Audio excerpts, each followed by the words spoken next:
तर मार्केट कंडिशननुसार आपल्याला risk reward जो असतो तो कमी जास्त करावा लागू शकतो. आज मी लहान टार्गेट्सवाले ट्रेड घेतलेले होते आणि डे 5300च्या प्रॉफिटमध्ये क्लोज केलेला आहे. कशा पद्धतीने ट्रेड घेतलेले होते चला आपण चार्टवर बघूया.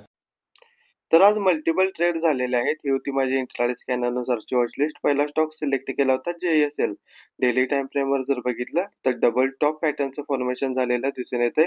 5 मिनिटाच्या टाइम फ्रेमवर जेव्हा डे लोचा ब्रेकडाऊन येत होता तेव्हा ट्रेड घेतलेला होता. मोमेंटममध्ये स्मॉल SL लावलेला होता. 1:1चं टार्गेट अचीव्ह झाल्यानंतर एक्झिट केलं. नंतर मोठी एक मुवमेंट झालेली दिसून येत आहे. पण पूर्ण मुवमेंट काही कॅप्चर करण्यासाठी थांबलो नाही. दुसरा स्टॉक सिलेक्ट केला होता हिंदुस्तान झिंक. हा सुद्धा स्टॉक बघितला. डेली टाइम फ्रेमवर एक मोठी शार्प डाउनसाइड मुवमेंट झालेली होती. त्यानंतर स्टॉक एका रेंजमध्ये थांबलेला होता. 5 मिनिटाच्या टाइम फ्रेमवर जेव्हा ब्रेकडाऊन आला तेव्हा हा सुद्धा मोमेंटममध्ये ट्रेड घेतलेला होता. 1:1 अचीव्ह झाल्यावर एक्झिट केलं. तिसरा स्टॉक होता त्रिवेणी टर्बाइन. हा होता बाईंग साइडचा स्टॉक.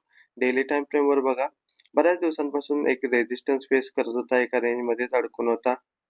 त्यामुळे ब्रेकआउट आल्यानंतर जेव्हा रिटेस्ट करायला आज गेला तेव्हा एक बुलिश कॅन्डल स्ट्रॉंग तयार झालेली होती तेव्हा ट्रेड घेतलेला होता.